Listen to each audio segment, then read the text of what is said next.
Hello, hello, bonsoir à tous, belle bonsoir tout le monde. J'espère que vous allez bien, que votre semaine a bien commencé, qu'elle finit déjà, nous sommes presque en début à week-end là. Je suis très heureuse de vous retrouver aujourd'hui, Secret de Femmes, notre rendez-vous hebdomadaire, l'occasion de mettre en avant, de mettre en lumière des femmes de la Guadeloupe, des femmes potomitans, des femmes qui capotent gamme en Guadeloupe, cette nouvelle génération tout simplement de Queen, comme j'aime à les appeler. Je vous rappelle que cette émission est en direct, télé et Facebook. Ça veut dire quoi? Ça veut dire que vous également pouvez participer en nous laissant vos commentaires sur la page Facebook ou tout simplement en nous appelant au 0590 96 10 10. Je suis Queen V et durant ces prochaines 45 minutes, j'aurai le plaisir de vous faire découvrir une nouvelle Queen, la Queen du jour, sans plus tarder. Restez avec nous.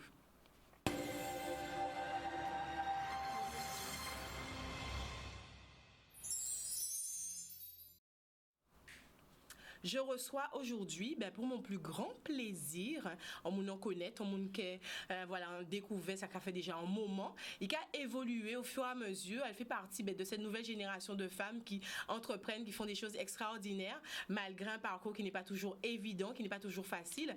Et j'ai tenu vraiment à l'inviter sur ce plateau parce que voilà, elle a un nouveau bébé qui est sorti, qu'elle avait envie de nous présenter. Et ce sera l'occasion donc de découvrir son parcours personnel et son parcours professionnel. À mes côtés, sur le plateau, la magnifique Nadège Sakijan. Bonsoir Queen B, bonsoir à tous. Ça va très bien, merci. Ça va très bien? Ouais, super. Comment tu te sens? Mais écoute, très bien. Hein. Très bien. Oui, toujours. Tu es heureuse d'être là? Exactement. Je sais qu'il y a pas mal de choses dans ta vie là, qui se bousculent depuis quelques temps, ou qu'a fait télé, ou qu'a posé mon lèvre, etc. Tu portes la pierre à l'édifice, comme on dit? C'est ça, je porte la pierre à l'édifice de la construction de notre île, en tout cas à mon échelle. Et avec beaucoup d'humilité, en tout cas, j'essaye de faire au mieux. Ouais, quand je suis ton parcours, la phrase qui me revient, une phrase que j'aime beaucoup, c'est que chaque génération doit, dans une relative opacité, exactement, découvrir sa mission, la remplir ou la trahir. C'est ça. Et au cas pour demander pour remplir mission. Hein. Exact. Très bien, Aïcha, dis-nous un petit peu d'où viens-tu, hein, parce qu'on va parler d'un sujet qui intéresse beaucoup. En savant l'homme, dis-moi déjà, yo péké raté mission là ça. On en parle de plus en plus, le retour des cerveaux guadeloupéens en Guadeloupe, retour au pays. Et c'est ce dont on va parler avec toi, ton retour, etc. Donc ça veut dire quoi? Est-ce que c'est mon Guadeloupe? Alors oui, hein, c'est mon Guadeloupe, même si je ne suis pas née ici, je suis née en France hexagonale et je suis arrivée très tardivement en fait avec mes parents en Guadeloupe. Et donc j'arrive avec cette espèce d'accent du 93. Quand tu dis très tardivement, pour nous comprendre à peu près, quel âge? Tardivement, là aujourd'hui j'ai 35 ans et je suis arrivée, j'avais 7-8 ans à peu près. Ça c'était le premier? Le premier retour. C'est ça, donc on arrive avec la famille, on s'installe et tout, donc on est tout petit, hein, donc on a envie de découvrir avec mon frère la Guadeloupe, la plage. Et voilà, donc ça a été la première découverte de la Guadeloupe. Et tu m'as dit à ce moment-là, c'est une opportunité que tu as puisque tes parents, ta mère, elle est fonctionnaire. C'est ça. Donc et elle décide de tout quitter finalement, de faire une disponibilité pour rentrer en Guadeloupe et être au plus proche de sa famille. Au plus proche de sa famille. Ouais, c'est ça. Très bien, et vous suivez. Exact. On n'avait pas trop le choix en même temps, on était petits. Mais on avait envie de découvrir le soleil, donc pour nous c'était un peu ça le côté la Guadeloupe, c'était ça. C'était la plage, le soleil, les bons petits plats de la grand-mère, donc voilà. C'était pour ça qu'on rentrait. Et quels sont les souvenirs que tu en gardes à 6 ans de ce premier retour? Très très bons souvenirs, mais en même temps des souvenirs un peu particuliers parce que quand on arrive en Guadeloupe comme ça, on est un peu moqué. Moi j'ai été beaucoup ridiculisée et moquée par rapport à cet accent de monde France qui pas quitté moi-même. Et souvent les gens, parce que j'arrivais pas à prononcer certains mots, étaient toujours en train de me moquer. Mais tu dis pas ça comme ça, il faut le dire de telle ou telle manière. Et le fait d'être grande aussi, je mesure 1m80, donc forcément ça aussi je pouvais pas forcément me cacher comme je voulais à l'école, donc j'avais ces difficultés aussi d'adaptation au tout début. Mais après, voilà, une fois qu'on est avec des gens bienveillants, ça se passe plutôt bien. Donc ce premier retour d'enfants, parce qu'il y a pas mal d'enfants qui ont cette expérience comme la tienne. Donc ça. Mitigé un petit peu, on se moque. Oui, mitigé. Et d'ailleurs, on se moque beaucoup parce que je me souviens même d'une anecdote où j'avais envie de faire le carnaval et j'ai été et il y a une dame qui m'a dit « Karim, mes comblants ». Aïe, messieurs. Et je me suis dit, bon, d'accord, ok, juste parce que j'avais peut-être pas le rythme dans la peau à cet âge-là. À cet âge-là, depuis ça a bien changé. Oui, je pense que oui, là, je me suis bien entraînée. Donc ce sont tes premiers souvenirs à 6-7 ans. Exact. Très bien. Donc tu continues, tu fais ton année scolaire ici, ou capoter gants, tu évolues tranquillement. Jusque-là, tu découvres la Guadeloupe, tout se passe bien. Voilà, c'est ça. Donc je découvre la Guadeloupe, donc lycée à Fouillol, enfin lycée à Bainbridge plutôt. Ensuite l'université, j'ai décidé, en fait, c'était un choix de faire toutes mes études en Guadeloupe. J'avais pas envie de partir, parce que repartir, pour moi, c'était repartir métro, boulot, dodo et tout. Donc j'ai fait le choix de faire toutes mes études en Guadeloupe. Mais c'est vraiment après où j'ai décidé de repartir en France. Donc on était en 2009 à peu près. Et c'est là où j'ai décidé de faire ce chemin de retour. Difficilement parce que voilà, hein, quand on quitte la Guadeloupe, on a quand même envie de rester, de trouver du travail. Mais malheureusement, avec un master sciences politiques à l'époque, une filière généraliste, j'avais pas forcément d'opportunité pour m'insérer. Et donc il a fallu que je parte pour justement trouver de quoi m'insérer, ce qui n'a pas été simple au début. Alors qu'on constitue un petit peu tes études, tu fais le choix de les faire donc en Guadeloupe. C'est ça. Quelle étude tu choisis de poursuivre? De faire un master sciences politiques. Alors il faut savoir que quand je suis arrivée à l'université, j'ai fait donc 2 ans de droit. Et quand j'ai entendu parler de l'ouverture d'une filière en sciences politiques, j'en avais marre du droit, honnêtement. Enfin bon, voilà, le droit, l'adoption, la filiation, tout ça, c'est super intéressant. Mais pendant 2 ans, c'est suffisant pour moi. Et du coup, je décide de m'orienter vers la science politique dès la 3e année jusqu'au master 2. Et c'est là où je décide de prendre la science politique, axée sur tout ce qui est coopération internationale et politique de développement. À ce moment-là, quand on décide de faire ce choix d'études, parce que c'est un choix, quelle est la vision qu'on donne à sa vie professionnelle? Alors, est-ce qu'on a un objectif particulier? Oui, on a un objectif particulier. Enfin, moi, je me souviens que j'étais fan de la communication politique. Tout ce qui est communication politique, comprendre un peu quand les élus sont en train de parler, quand ils se trompent de groupe WhatsApp, par exemple, quand ils envoient des photos un petit peu comme ça. Oui, Nadège. Quand il y a tout ça, j'aime bien en fait m'intéresser à cette communication politique, donc comment les élus parlent et tout. Et donc j'avais envie de travailler dans ça, peu importe de la structure, hein, mais c'était vraiment analyser les comportements politiques, la sociologie politique. C'était vraiment ça mon intérêt principal. Mais malheureusement, avec ça, on ne mange pas. Tu t'en es rendu compte très vite? Je m'en suis rendu compte d'un instant où j'ai fini mon stage donc à l'ambassade de France à Trinidad et Tobago et que j'ai commencé à postuler à différents endroits et où on me regardait avec des gros yeux, mais vous savez faire quoi au juste? Et c'est vrai que quand tu dis tu as fait un master en sciences politiques, pourtant, à côté de ça, tu as quand même cette volonté associative, l'engagement associatif. Donc, à pas inquiétude ou café, ou quand même pas tes gants au niveau des associations. Tu as quand même été responsable d'une association au sein de l'université. Tu as eu également cette opportunité, l'audace, comme on dit, de partir dans la Caraïbe, à Trinidad, où tu as eu un stage avec l'ambassade quand même. C'est ça. Mais malheureusement, pour certains employeurs, en tout cas à l'époque, ce n'était pas suffisant. Je ne savais pas faire quelque chose de précis en tout cas. Et c'était compliqué. Des compétences. Exactement, c'est ça. Alors peut-être qu'en savoir-faire, j'en avais énormément, mais en côté compétences, avec un master généraliste, malheureusement, c'était difficile. Et d'ailleurs, quand j'ai été au Pôle emploi, la seule chose qu'on a su me dire, c'est de faire un doctorat. Avec un bac+5. Donc de poursuivre en doctorat. Et quand on dit moulin ça justement? Je me suis dit mais attendez, déjà j'ai fait un master professionnel, j'ai fait un stage dans une ambassade, j'ai pas d'appétence spéciale pour la recherche au début, voilà. Pourquoi vous voulez que je fasse un doctorat? Et la personne me dit oui, mais vous savez, avec un doctorat c'est mieux, on trouvera du boulot. C'est le titre en fait c'est ça. C'est le titre, exact. Doctorat. C'est ça. D'accord. Et en fait non, même si je pense que docteur Nadège ça sonne bien, mais non pas à l'époque. Je pense que non. C'était pas en tout cas, c'était pas dans mes plans puisque qui dit faire de la recherche dit passer 2, 3, 4 ans à faire de la recherche. Et bon, au bout d'un moment, quand on cherche, faut trouver, quoi. Donc, c'était pas forcément ce que je voulais, en tout cas à ce moment-là. Donc, du coup, je suis partie en France. Dans quel état émotionnel tu es? Tu es en Guadeloupe, où j'ai apporté bon gamme, etc. Tu es quelqu'un de dynamique, de motivé, d'engagé dans le milieu associatif, etc. Tu as une vision pour la Guadeloupe. Tu te formes dans la Caraïbe, tu reviens, tu as un bagage quand même qui est intéressant. Et tu te retrouves sur le marché de l'emploi. Et là, on te dit, oh là là, votre profil est trop généraliste, limite, etc. Est-ce que tu te dis que tu as fait une erreur de parcours jusque-là? Est-ce que tu remets en question? Parce qu'il y a des mondes qui remettent en question et tu l'as eu pour ça. Je l'ai, justement, ça a été une remise en question parce que finalement, on s'interroge, on se demande est-ce qu'on a fait le bon choix en optant pour la science politique? Et c'est là aussi où je pense qu'il faut mettre l'accent sur les formations de l'université. Est-ce qu'elles collent vraiment avec le tissu, la réalité du marché?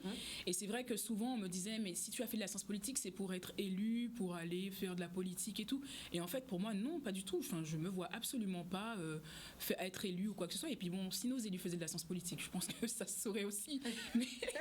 Mais donc, c'était pas spécialement l'objectif de départ pour moi. C'était apprendre quelque chose et peut-être peut-être que les comportements politiques aussi, c'est pas un métier en soi. Pourtant, si, il y a des gens qui gagnent bien leur vie comme ça. Exactement. Mais c'est vrai qu'à ce moment-là, pour en tout cas ce que je voulais faire, m'insérer professionnellement tout de suite, ça a été compliqué. Ça a été compliqué en Guadeloupe. C'est ça. En 2009, tu décides donc de partir en France. On est en pleine période LKP en plus. C'est ça. Donc, tu as quitté la Guadeloupe. Je quitte la Guadeloupe en 2009. Et donc, là, vous avez dit la Guadeloupe, c'est un nous, vous qui quittez la Guadeloupe. C'est ça. Ouais. Aussi incroyable que ça puisse paraître, je quitte la Guadeloupe avec ce côté, bon, allez, mais en même temps, j'avais une opportunité. Une opportunité, c'était de faire un diplôme sur l'Amérique latine et les Caraïbes. Alors du coup, je me dis, mais c'est bien, ça va me permettre d'avoir en fait un autre bagage, d'ajouter une autre corde à mon arc. Malheureusement, quand j'arrive, le diplôme que je veux faire, il coûte trop cher et je ne peux pas être boursière pour ça. Donc il a fallu que je réoriente mes plans et que je commence à préparer des concours. Et c'est là où je me suis dit, bon ben, tu vas être fonctionnaire, c'est pas grave, de toute façon, c'est pas une fin en soi d'être fonctionnaire. Donc là, devenir fonctionnaire pour toi, c'était... Oui, c'était un objectif. C'était un objectif, une option. Voilà, une option en tout cas, pour me permettre d'être insérée rapidement. Là, tu as vraiment en tête, c'est trouver un boulot. C'est des concours, c'est ça. Et donc, pour m'inscrire à l'IPAG, il fallait quand même que je fasse quelque chose à côté, puisque voilà, il y a un appartement, tout ça, le loyer à payer. Et donc, j'ai fait des boulots alimentaires. J'ai travaillé donc à l'université de Cergy-Pontoise, où j'étais chargée en fait d'une enquête sur l'insertion professionnelle des jeunes, ce qui est quand même assez paradoxal, sur donc des élèves de Master 2 et de licence 3. Donc, ça m'a permis aussi de comprendre quels étaient les freins et blocages et comprendre finalement, est-ce que j'étais la seule à ne pas avoir trouvé à l'issue du Master 2. Et donc là, j'ai pu quand même être soulagée, mais en même temps inquiète, parce que de se dire qu'on fait des études et qu'on n'arrive pas à trouver du boulot après, c'est quand même inquiétant. Mais bon, j'étais pas la seule, donc je me suis dit... Ça soulage un peu de se rendre compte que finalement... que je ne suis pas la seule dans ce cas et que il faut peut-être trouver les voies pour pouvoir s'insérer. Quand tu fais ces études-là, est-ce que tu mets le point, l'accent sur un profil d'étudiants particuliers qui ont du mal à s'insérer? Alors, ce dont je me suis rendu compte, c'est que souvent, les filières généralistes ont du mal à insérer, en tout cas ces jeunes, si on ne passe pas par la voie concours. Malheureusement, c'est un peu ce qui nous attend à l'issue donc, de notre formation. Et finalement, là où j'ai eu un peu de chance à arriver en France, c'est que je me suis dit, bon, tu as fait 2 ans de droit, donc prends tes expériences juridiques et essaye de postuler un petit peu partout. Et c'est comme ça que j'ai atterri dans des cabinets d'avocats, où j'étais gestionnaire de facturation et de recouvrement. Alors, ce qui Toi, tu oses, pas de ton problème. Ah oui, non. Il y a des portes à ouvrir, toi tu y vas. Et au bout d'un moment, voilà, il y a des portes à ouvrir, il faut les ouvrir. Et puis, je ne m'arrête pas sur le fait que le boulot en question ne m'apportera rien. Je me dis, peu importe, tu vas toujours apprendre quelque chose. Même si voilà, c'est une expérience derrière, c'est une leçon, tu vas découvrir un autre environnement, tu vas le découvrir, ça va te plaire, tant mieux. Ça va pas te plaire, c'est pas grave. Ok, pense à y apprendre et puis après tu t'en iras, c'est pas grave, c'est pas une fin en soi. Parce que pour moi, je pars du principe où la science politique finalement, elle a ça de particulier, c'est qu'elle te permet d'ouvrir différentes portes. Et ça, c'est bien. Donc, malheureusement, je suis tombée dans le droit pendant 2 ans.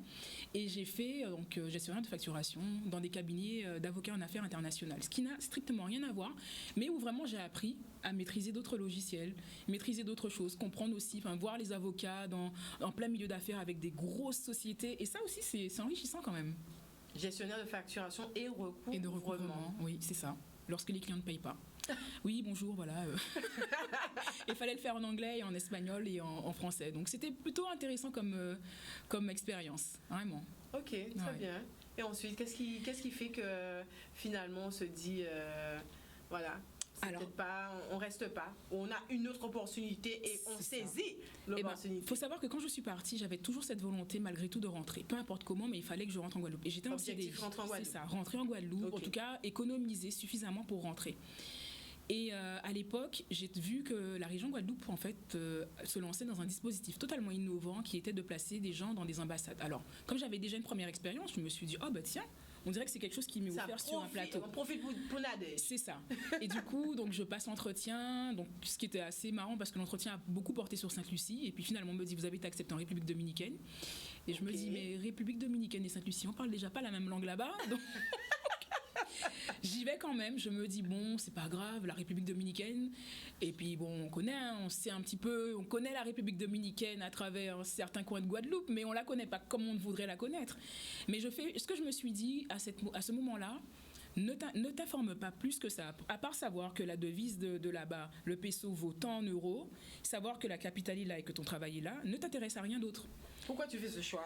Parce que j'avais pas envie de me polluer, oui, voilà, c'est ça. ouais. Parce qu'on a beaucoup de discours en fait sur la République dominicaine à travers ce qu'on connaît. Hein. Donc j'avais pas envie de me polluer l'esprit sur ça. J'avais envie de découvrir le territoire de façon complètement neutre. Et finalement ça m'a réussi puisque mes 2 ans de mission, même si ça avait très mal commencé, mais ça s'est plutôt bien terminé. Très mal commencé, hein? Oui, en fait moi j'ai toujours cette espèce de côté où les expériences sont toujours très formatrices au début. Alors en fait, pour la faire courte, j'arrive dans un contexte compliqué en République dominicaine où la région Guadeloupe décide d'arrêter toute manifestation avec la République dominicaine dans le cadre de l'année de la République dominicaine en Guadeloupe. Ça faisait 2 semaines que j'étais là. Et donc, comment te dire? Et la région prend cette décision et je me souviens encore, à l'ambassade on m'a sorti, en fait pourquoi je suis là? Ben oui, ce qui peut se comprendre, pourquoi je suis là alors qu'on a décidé de mettre fin à toute manifestation, donc il n'y a pas d'intérêt à ce qu'un chargé de mission soit présent là. Et c'est vrai, ils en avaient totalement raison. Et donc quand j'arrive dans ce contexte racial compliqué, je m'interroge vraiment, je me dis mais qu'est-ce que je fais là? Et puis finalement, ce que j'ai fait comme choix, c'était de dissocier donc ma personne agent de la région et moi, Nadège, qui découvre la République dominicaine et qui a envie de travailler quand même. Au bout d'un moment, je suis dans une ambassade, je vais pas me tourner les pouces. Donc j'ai fait le choix de mettre un petit peu de côté ma casquette régionale pour vraiment me rapprocher du travail de l'ambassade. Et c'est comme ça que j'ai réussi à m'en sortir, où l'ambassadeur même de l'époque me faisait participer à des réunions avec le ministère et où vraiment j'étais vraiment très considérée de la part de l'ambassade, en mettant de côté toute cette espèce d'animosité qui avait entaché la première partie de la mission. Exactement. Qu'est-ce que tu retiens de ces expériences dans la Caraïbe? Parce qu'on le rappelle, tu avais déjà eu une première expérience à Trinidad. C'est ça. Avant ça, tu avais déjà connu la Caraïbe. Exact. Et là, une autre expérience à la République dominicaine. Ce bassin caribéen, qu'est-ce qu'il t'apprend? Qu'est-ce que tu en retiens? Énormément de choses. La République dominicaine m'a appris beaucoup de choses. Apprendre à danser la bachata, par exemple. Le merengue également. Donc j'ai appris tout ça et la richesse d'un territoire. La richesse d'un territoire avec une diversité incroyable, c'est-à-dire que quand on passe du nord au sud avec des climats pas totalement différents, le peuple dominicain, j'ai fêté Noël avec des Dominicains, vivre en fait avec les locaux là-bas, j'ai trouvé ça super enrichissant puisque finalement on a tellement d'idées préconçues sur la République dominicaine par rapport à ce qu'on sait de ces personnes d'ici, d'une frange de la population au final. Finalement, c'est pas tous les Dominicains qui sont comme ça.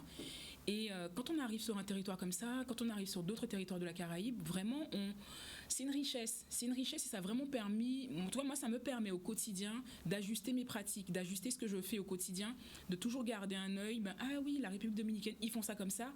Vu que c'est un territoire qui nous ressemble, on peut aussi adapter certaines choses à notre territoire. Donc c'est ce que j'en retiens, cette capacité aussi à innover avec pas grand-chose au final. Franchement, avec pas grand-chose ce territoire. Et pour moi, c'est un pays qui est hyper riche.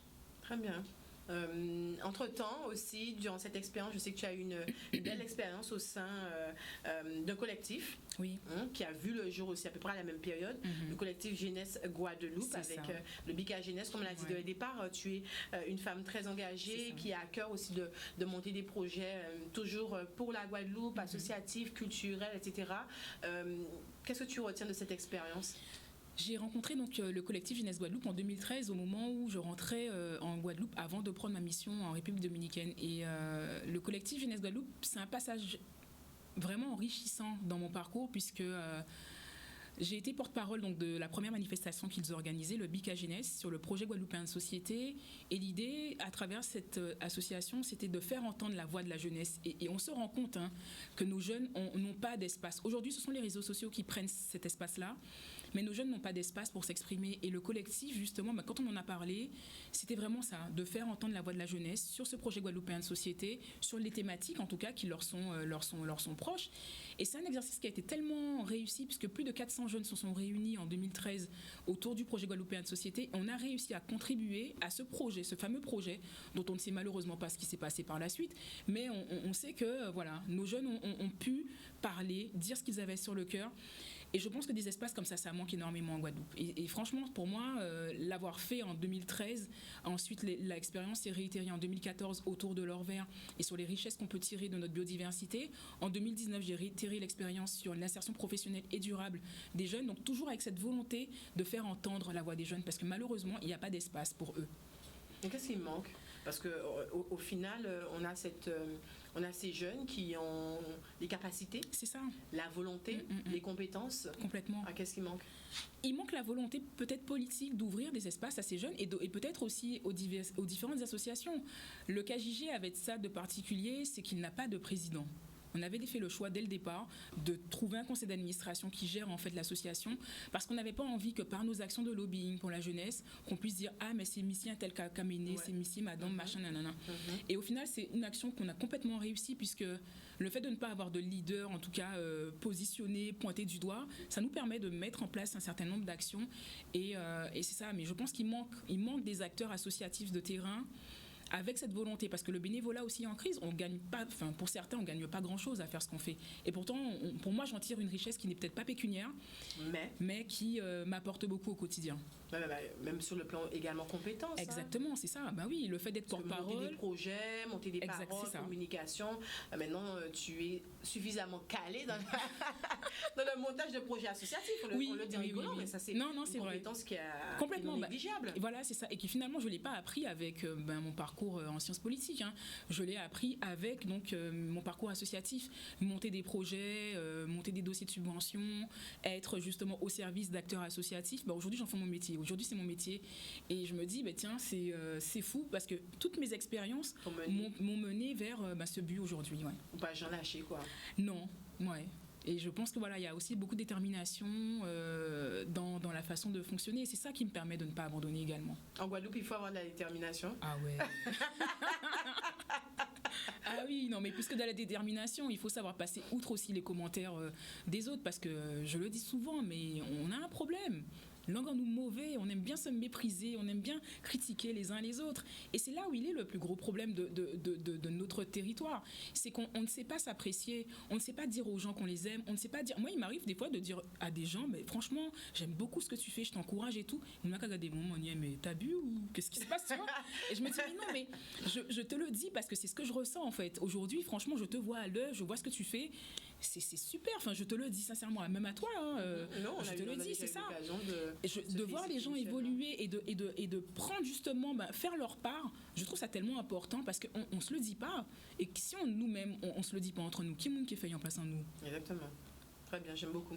2015, le retour en Guadeloupe après cette expérience en République dominicaine, etc. Et là, est-ce que donc ton contrat s'arrête avec la région? Là, comment tu te positionnes sur le marché du travail?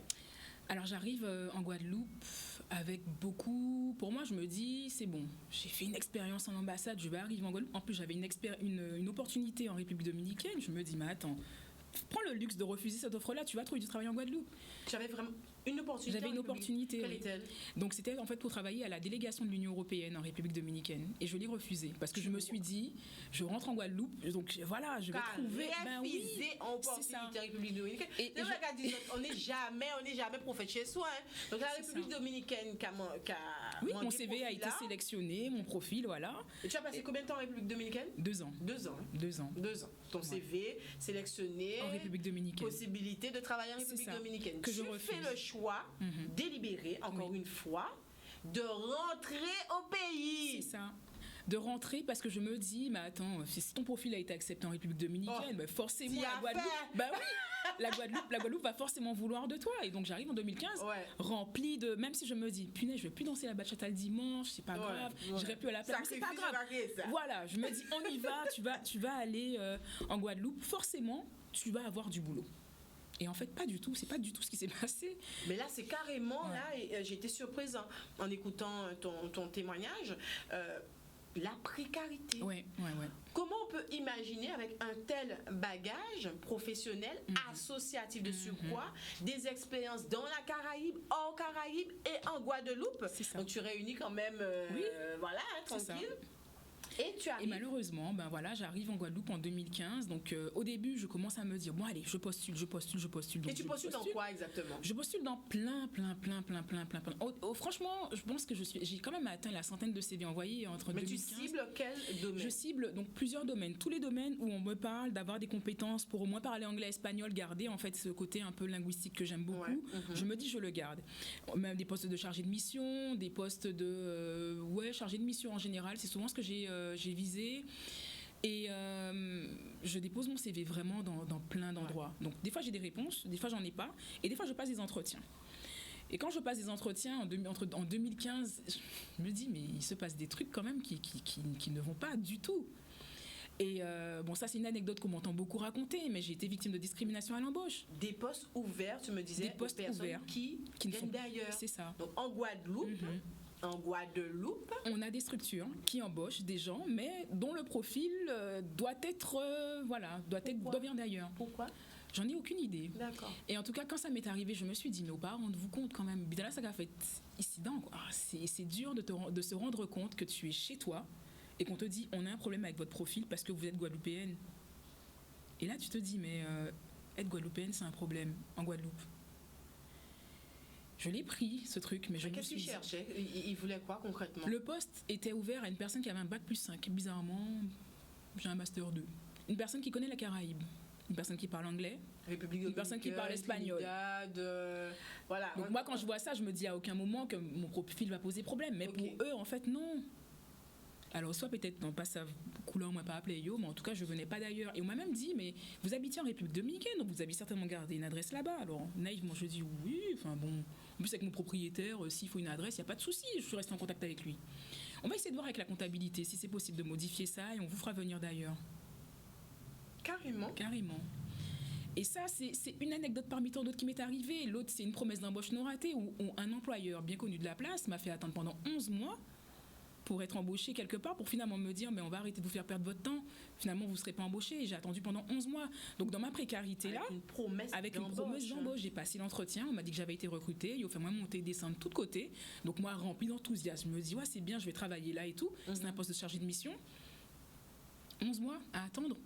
Et finalement on me dit quoi on va arrêter de vous faire perdre votre temps parce que voilà, le poste il va pas être ouvert faute de financement, donc à l'impossible nul n'est tenu, ou je sais plus trop ce qu'on m'avait raconté, mais je me dis mais vous faites attendre quelqu'un 11 mois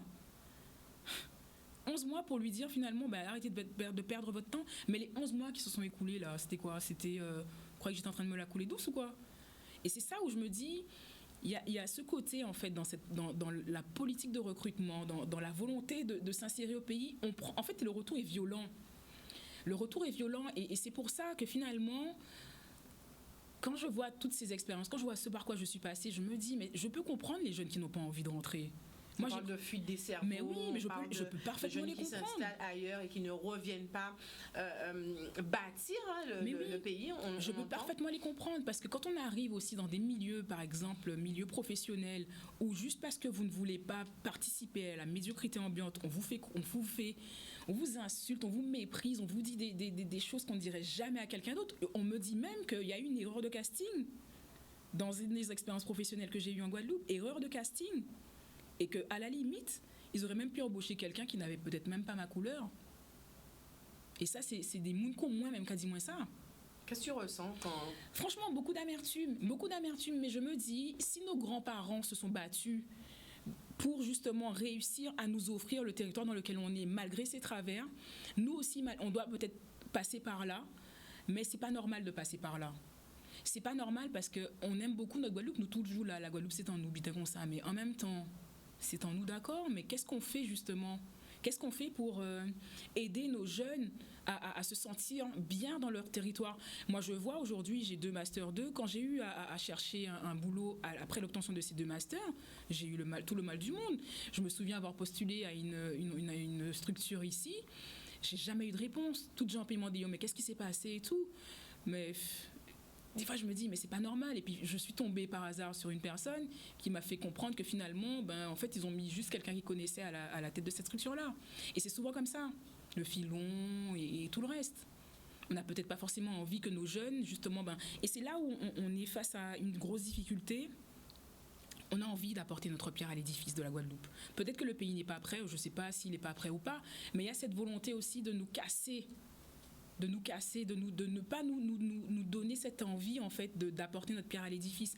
Et je ne sais pas d'où ça vient, mais je trouve ça dommage parce que d'autres communautés arrivent à se mettre ensemble et à arriver, mais nous on a cette grosse difficulté, et je pense que tant que cette difficulté ne sera pas réglée, on va toujours pleurer de la baisse démographique de la Guadeloupe, on va toujours pleurer par rapport à ça, et au bout d'un moment, je pense que les Kleenex c'est bon, hein, ça suffit, et il faut passer à autre chose, au concret. C'est là où elle est la plus grosse difficulté dans le retour au pays. Mais encore une fois, même si je comprends les jeunes qui n'ont pas envie de rentrer, je me dis, mais si on continue justement à avoir ce discours négatif sur notre île, ça laissera la place à d'autres. Et d'autres voient les atouts de notre île. Il y en a beaucoup qui viennent en vacances et qui tombent amoureux de la Guadeloupe. Nous, on a même du mal. Moi, aujourd'hui, jusqu'à maintenant, je me rends compte que je découvre des paysages et je trouve qu'on vit sur une île. On a une chance d'être ici, mais une chance inouïe. On s'en rend peut-être pas compte. Vous qui avez fait la Caraïbe en plus. Bah, hein. Clairement. Toutes ces expériences, en tout cas, te donnent envie. Hein, je te donne envie, déjà ça part même pas d'une envie en premier lieu très profonde, hein, mais tu te dis voilà, c'est le moment après 5 ans de faire un bilan de ça, de ce retour en Guadeloupe, qui est quand même semé de départs, de retours, etc., de désillusions, d'expériences diverses, de désillusions, etc. Et après 5 ans, tu te poses et tu as envie de faire ce bilan et tu te dis bon, en 5 ans il m'est arrivé tellement de choses, pourquoi pas écrire un livre? C'est ça, et je le dis pas, je le dis pour la formule, je me suis pas réveillée un jour en me disant tiens, tu vas écrire un livre sur le retour au pays. Et en fait, non, voilà, je me dis ça, que je peux en écrire un livre. Et j'ai été convaincue par mon entourage de le faire, parce que quand finalement l'idée est arrivée, je me suis dit, bon, allez, tu t'y mets et tout. Et au bout de quelques jours, je me rends compte que j'ai déjà écrit plus de 20 pages, 30 pages sur ça. Et on m'a dit, mais j'ai quand même des choses à dire. Et j'écris. Et au fur et à mesure, donc, je l'ai fait voir à une copine qui fait des études de psychologie, qui a trouvé pareil, que le sujet était intéressant, le sujet était parlant. Mes parents l'ont lu, ils m'ont dit ah ouais, non, il faut vraiment que tu ailles jusqu'au bout. Et c'est comme ça que le projet d'écriture est né. Et je me suis dit, tiens, vas-y, lance-toi. Donc c'est décidé, je rentre en Guadeloupe et rien ne l'empêchera. Et rien ne l'empêchera. C'est ça. C'est le bébé dont on parlait en début d'émission. C'est décidé, je rentre en Guadeloupe. Ouais. Rien ne l'empêchera. Et nous vous proposons, écoutez, de partir, de remporter ce livre, puisque Nadège est venue avec un exemplaire spécialement pour vous. Si vous suivez cette émission, si vous avez envie de découvrir plus du parcours de Nadège et surtout de cette volonté inébranlable de rentrer en Guadeloupe, de participer à l'écosystème, de porter sa pierre à l'édifice, c'est décidé. Voilà, vous nous appelez au 0590. On a des jeunes appels? Ah bon, on a des jeunes appels, ok. Donc elle va vous dédicacer le livre. Hello, bonsoir, belle bonsoir. Oui, bonsoir. Oui, bonsoir. Quel est le prénom? Vous nous appelez d'où? Tania. Bonsoir Tania, vous nous appelez d'où? Est-ce que vous pouvez éteindre la télé, s'il vous plaît? Ne quittez pas. On ne quitte pas. On ne quitte pas, Tania. Tu as 5 minutes pour revenir, Tania.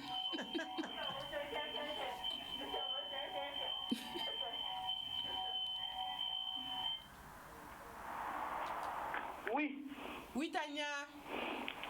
Je vous écoute. Comment allez-vous? Ça va et vous? Ça va très bien. Votre émission est très intéressante. Merci beaucoup, Tania. C'est la première fois qu'elle suit nous? Ah non. Ah.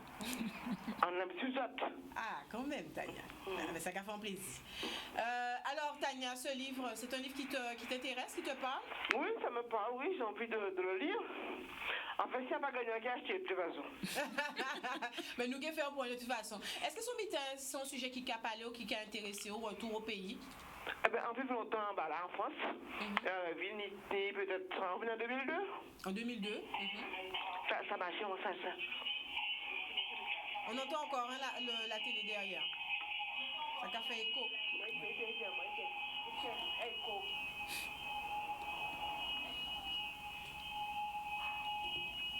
Il faut carrément couper. Oui, allô? Pardon, excusez-moi. Voilà. Alors, vous tournez au Técasino en 2001, c'est ça? En 2002. En 2002. Et c'est un retour qui était difficile aussi ou pas? Très, très difficile. Enfin. Bon. Enfin, on va s'adapter. Ok. Bon. Il faut voilà. Adaptation et volonté qui nie. Très bien. Nadège qui est dédicacé ce livre-là. Tu as noté le prénom de madame? Super.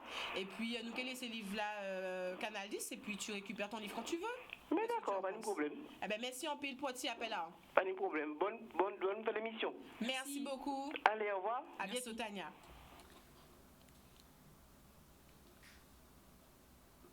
Super. Un autre appel? C'est bon, très bien. Alors, c'est décidé, je rentre en Guadeloupe et rien ne l'empêchera. Livre qui est soutenu par ta famille, que tu fais découvrir et voilà, tu décides de te lancer. Quel est l'objectif qu'il y a derrière? L'objectif, c'est vraiment de montrer que ça peut être difficile de rentrer en Guadeloupe. Je ne dresse pas un portrait idyllique de ce retour. Je parle en toute concession et à cœur ouvert justement de ce retour difficile avec tout le lot de difficultés que j'ai pu rencontrer.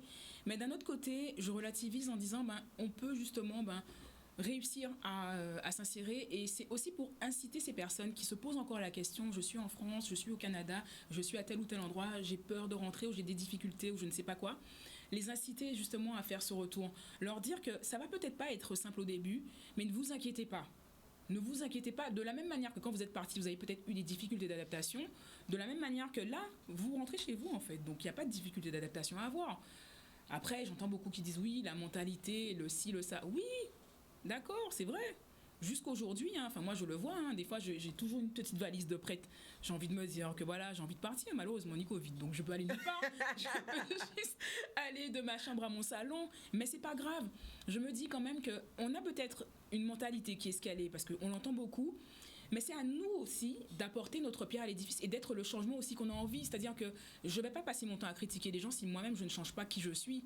Et c'est en ça pour moi, cet exercice d'écriture, donc souvent les gens me disent ouais, il faut que tu fasses un tome 2. Non, le tome 2 c'est à vous de l'écrire. C'est décidé, je rentre en Guadeloupe. Moi je suis rentrée, rien ne l'a empêché. Aujourd'hui c'est à vous de vous dire la même chose. Et je suis contente de voir que certaines personnes prennent le temps de me faire leur retour, de m'envoyer des messages et de carrément s'approprier le livre. J'ai des gens qui m'ont dit franchement merci pour ce livre. Effectivement, c'est mon expérience que je raconte, donc elle est escalée, c'est ma vie, donc personnel. C'est ça. Et donc certains me disent vraiment, par rapport à tout ce dont je parle, eux aussi sont passés par ces difficultés-là, mais ils ont quand même cette envie de partir, de retourner, parce qu'ils sentent qu'ils seraient mieux justement ici. Et moi, je ne peux qu'encourager ces personnes à le faire. Et celles qui n'ont pas envie de rentrer, c'est pas grave, apportez votre pierre à l'édifice là où vous êtes, mais chacun, en tout cas, a le libre arbitre, a le libre choix de faire ce qu'il veut. Moi, j'ai fait le choix de rentrer malgré toutes les difficultés aujourd'hui, mais peut-être que mes difficultés que j'ai rencontrées, c'est une manière de mettre le doigt sur ces difficultés.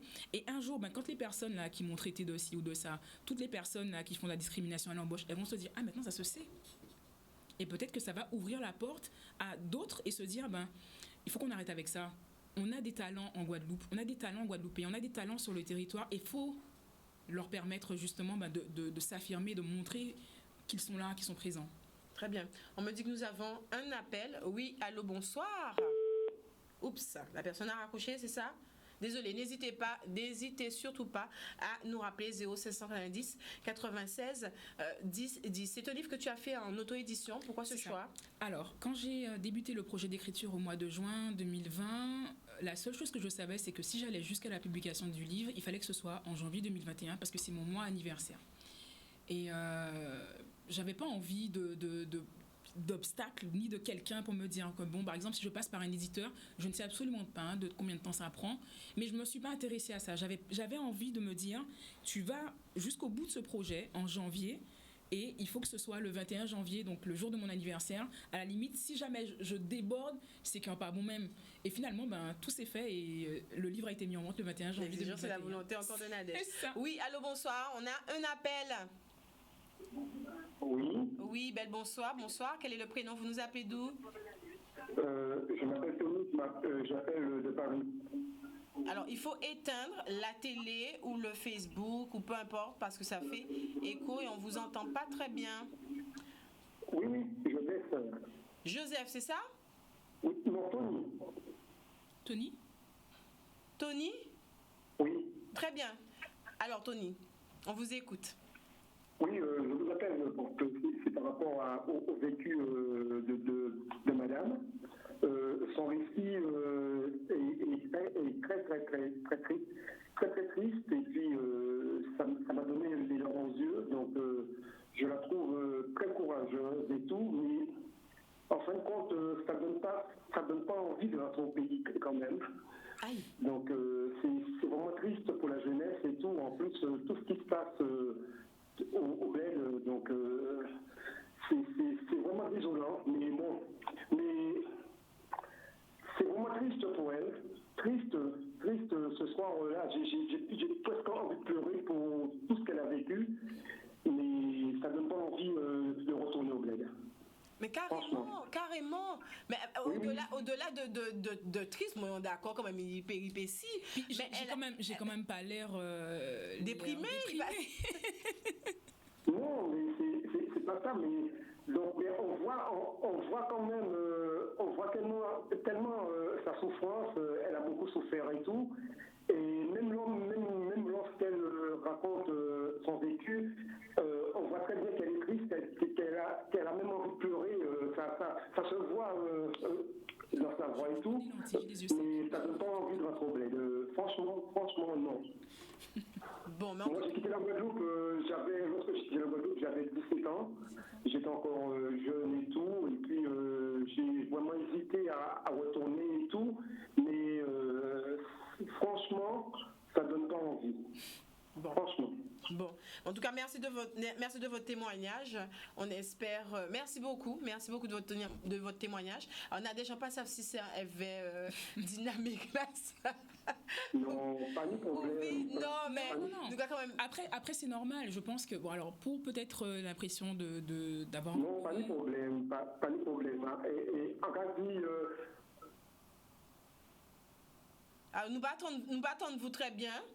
Non, mais aussi, on va attendre votre très bien aussi. Donc, mais nous allons laisser Nadège répondre vous et continuer cette conversation là. Et nous allons remercier en pile d'appels là. Non, pas nous.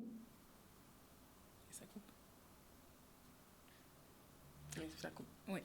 Non, après, c'est vrai que c'est dommage. Enfin, c'est pas l'objet non plus de dissuader les personnes à rentrer au pays. Ben, Elena qui nous dit mais non, monsieur, elle n'est pas triste, etc. Non. Et puis peut-être que l'impression que je donne en pleurant, c'est juste parce que j'ai les yeux secs et que je porte des lentilles, c'est peut-être ça aussi. Mais non, en fait, franchement, faut pas que. Et c'est là où justement, j'ai vraiment envie d'appuyer, de se dire que pourquoi rentrer au pays, ça devrait être considéré comme un échec. Pourquoi il y a quelqu'un qui demande, Sonia qui me demande revenir, mais pour quel salaire? Parce que il y a ça aussi. Certaines personnes arrivent avec une idée précise du salaire, de qu'est-ce qui compte finalement quand on rentre au pays.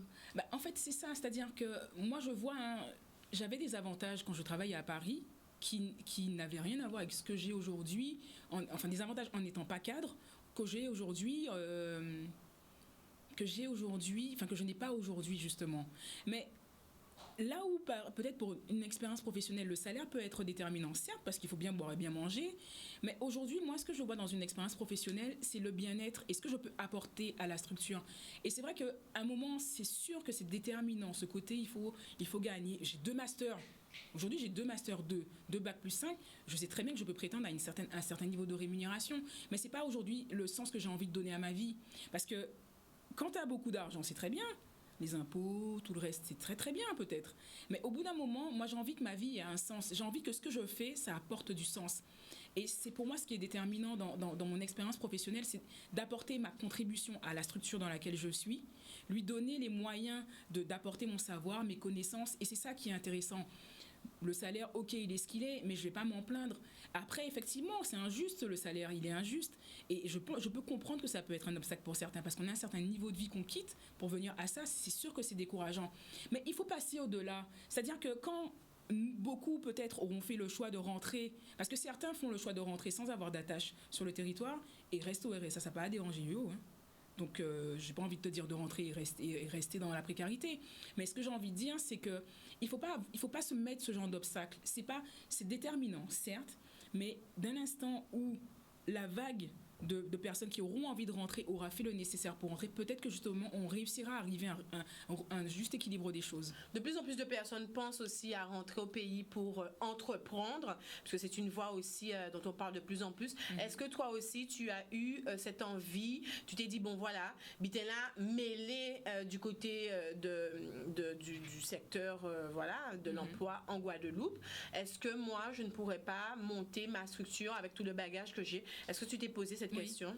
J'y ai pensé et d'ailleurs je l'ai fait, mais malheureusement ma structure n'a duré que quelques mois, puisqu'en fait j'ai été confrontée à ce à quoi on est confronté quand on fait du consulting.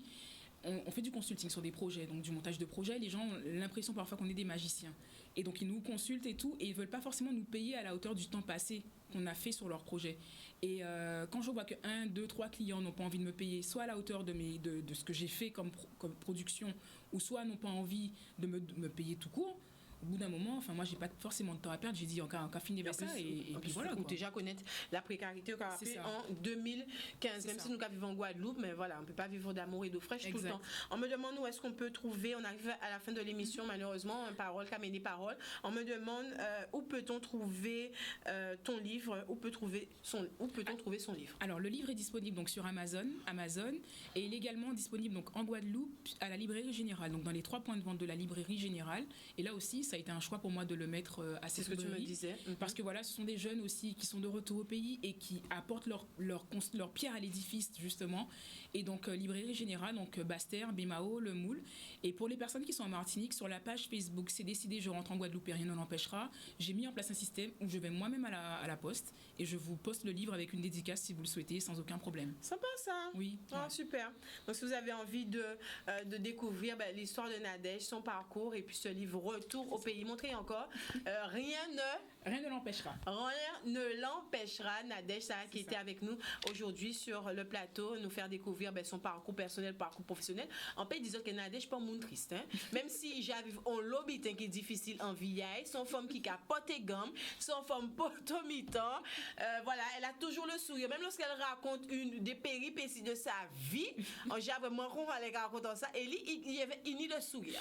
Donc, en aucun cas, son témoignage aujourd'hui n'était pour vous dissuader de rentrer en Guadeloupe. Bien sûr, il dit chaque monde ni choix. C'est ça. Mais en tout cas, c'est l'envie. Chacun a son histoire. Chacun a son histoire, mais c'est l'envie aussi de vous faire, de partager avec vous son histoire, de vous montrer que c'est possible de rentrer. Je pense pas que je me serais sentie à l'aise si j'avais dit que tout se serait bien passé et que tout bien. Exactement. Non, au contraire. Pas vu à dans le monde des bisounours. On est d'accord. On est d'accord.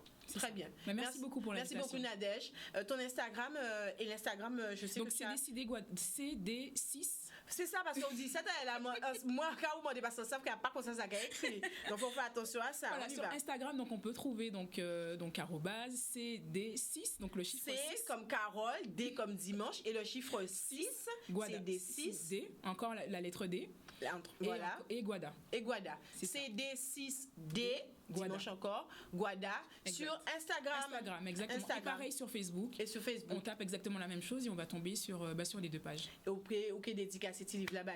Si les personnes le veulent, il n'y a aucun souci. Il n'y a aucun souci, super. Je le fais sans aucun problème. En tout cas, merci beaucoup Nadège. Merci beaucoup pour d'avoir été présente sur le plateau et d'avoir accepté de nous livrer ton parcours personnel et professionnel, semé d'embûches, mais avec beaucoup de volonté. Tu nous as montré qu'on peut y arriver. Voilà, on a cette place, on a notre place à trouver en Guadeloupe. Merci à vous de nous avoir suivis, toujours très présents sur le Facebook. Merci pour vos appels. En cas souhaitez de passer un agréable week-end.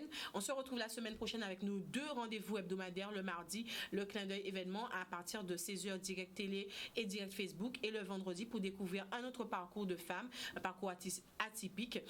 Et surtout inspirant. 16h toujours direct télé et Facebook.